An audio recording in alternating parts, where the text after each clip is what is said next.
Oh, do we not do have any other commissioners here? Good stuff. Good stuff.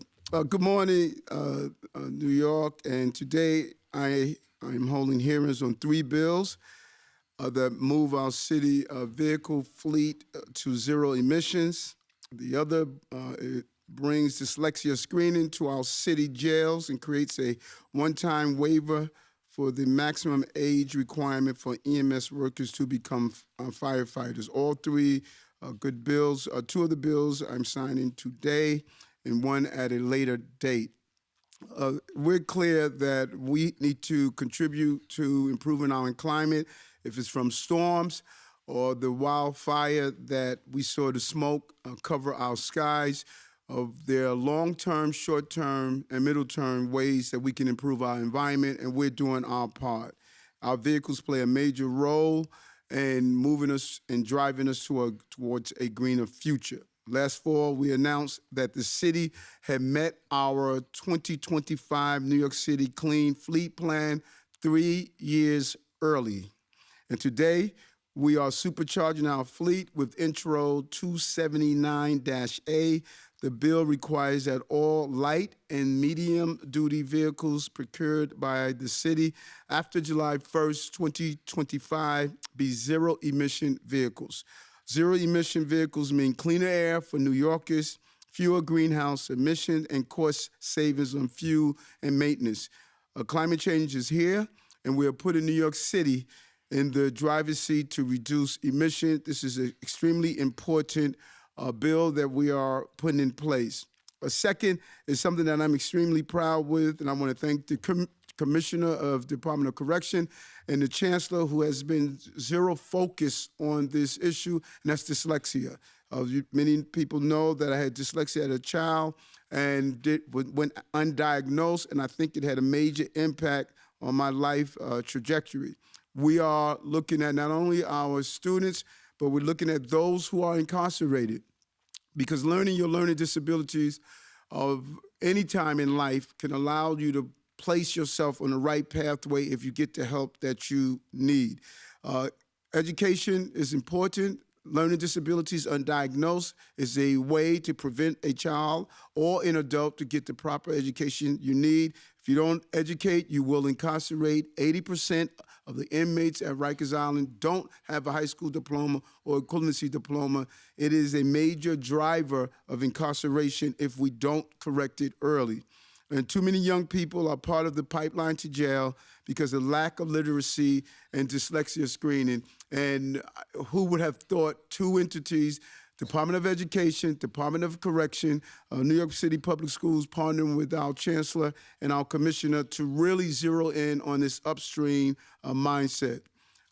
Our goal with Intro 349-A requires that the Department of Correction to offer to screen for dyslexia and refer to intervention for those in custody between the ages of 18 and 21 years old in custody who do not have a high school diploma or its equivalent.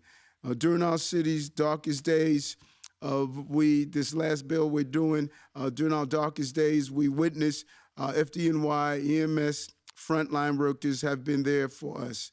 9/11, Sandy, COVID-19, we could go on and on. Their contributions are always on the front line responding. Now, many of our EMS workers had their firefighter civil service examination delayed due to the COVID-19 pandemic. We want to Bill Intro 1190, pre-considered, creates a one-time waiver from the maximum age requirement for certain employees of the FDNY Bureau of Emergency Medical Services so they can take their civil service test. Our lives was on hold for 2 years during COVID-19, and we need to go back and try to make people as whole as possible so that they can continue on with their lives. These are three great bills. Two of them we will be doing today. One we will be signing in the future. And I just want to thank all who are involved, particularly Speaker Adrienne Adams, Public Advocate Jumaane Williams, Councilwoman Brewer, and Councilmember Powers for their efforts in getting these bills moving forward. I'll invite the public for any comments. No public comments? Was that no public comments or cut my head off? Okay. All right. So I want to now turn it over to Public Advocate Jumaane Williams to talk about Intro 349-A. Thank you so much. Thank you, Mr. Mayor. Honored to be here with a group of folks who always agree on everything. As a student, I struggled with Tourette's syndrome, which is very visible, and ADHD, which, like dyslexia, is not. Both are not undiagnosed until high school. I, too, got into a little trouble, probably still getting into trouble now. Once I could put a name on it and develop a learning plan, it immensely improved my educational outlook. Many adults struggle with undiagnosed dyslexia disproportionately in our criminal justice system, criminal legal system. This legislation will require the Department of Education to screen all incarcerated people who do not have a high school diploma or its equivalent for dyslexia within 72 hours of intake, beginning with those under the age of 22 before expanding to all incarcerated people. They will then be required to offer evidence-based programs to treat identified individuals. I think everyone here will agree that there's a lot of work that remains to be done at Rikers. And I know that this legislation is far from a panacea. I do want us to recognize that the reality that the foundation on which the system was built were not designed to truly support the needs or well-being of people inside. Dyslexia is already under-discussed and likely underdiagnosed in our city, and evidence suggests that this problem is exponentially worse among incarcerated people. While studies vary, data has shown that as many as one-third to half of incarcerated people in some prisons may struggle with dyslexia. As many as 80% may have difficulty with reading comprehension.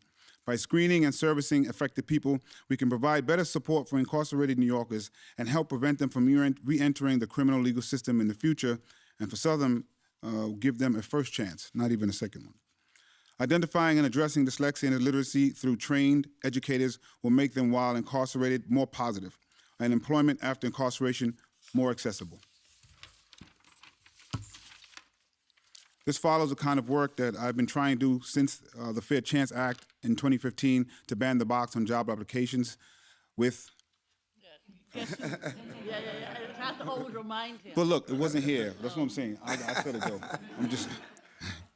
with Councilmember Gail Brewer, then Borough President. This would help correct an educational service gap that should have been addressed long ago. If we had done a better job as a city of meeting this need early in New York's education, we have prevented many people from contact within the system in the first place. And I'm thankful for the Chancellor, I'm thankful for the Commissioner and the Mayor for their leadership on this and having administration. We introduced this bill, I think last term, and I'm glad we have an administration working with us to get this done. So I also want to thank the Speaker and the Council for passing the bill, the Mayor, hopefully, for signing it in just a few moments, and my staff, including Nick Smith, Veronica Avis, Rosie Mendez, and Gwen Saffron in particular, who's here, among others, for working to make this moment happen. Thank you so much. Thank you, thank you, thank you. You know, and I think that, you know, I was just listening to Jumaane, and Chancellor, I'm sure you could sort of understand that, you know, growing up with a learning disability is a challenge. And I can only imagine life for Jumaane growing up as he was moving through having to deal with the cruelty of what young people can do sometimes. And so for him to be able to be the public advocate, pushing through all of that and still coming out whole and fighting on behalf of those who are coming up through that same level of childhood mischief. It's just really, it's admirable. And I really hold him a high level of appreciation. He's a symbol to so many people. You could not see my dyslexia, but you could see every day his movements and what he has gone through. And I just really take my hat off to you. You know, keep doing the things that you are doing because you're leading from the front. And I appreciate that so much. And so the next is forever Borough President now, Councilmember Gail Brewer. You know? Thank you very much. Jumaane's okay, but his mother is even more fabulous. I just want to let you know. I know her very well, and She threatened to run against me. she'd win. Anyway, I'm honored to be here today talking about 1190. I want to thank certainly this passage, thanks to not only Speaker Adams, but also the chair of the Fire Committee, Councilmember Ariola. And we have two heroes with us today. I want to thank Haley Sato, and I want to thank Michael Kavanaugh with a C. We have the wonderful commissioner with a K, but they're both fabulous. Thank you very much, Commissioner Kavanaugh. Also, what we have is a bill that these individuals and some of their colleagues fought very, very hard for. They came to all the hearings. They testified eloquently. What it basically says, as you heard from the mayor, is that those individuals who in March of 2020 were supposed to take the promotional exam from EMS to fire were not able to do so for obvious reasons. This exam is given every 4 years, so they didn't have the opportunity to take it because then they turned to be over 29 years old. And you cannot take it under current circumstances if you're over 29. So this is a one-time exemption, although there are folks, as the commissioner knows, and others, different discussion about what the age should actually be. But for this today, we thank the mayor for signing it. It will be an example of two heroes sitting here in front of us, but there are maybe 300 others who will have the opportunity to take the exam. And if they pass, they will have all of the expertise they gained at EMS to bring to the fire department. And if these two are any example of what is those who will be taking the exam or who will be able to apply and take it, we are in for great, great firefighters. Thank you very much. Thank you. Thank you. And Councilman Powers is not here, but he's the sponsor of Intro 279-A. We will now sign the bills.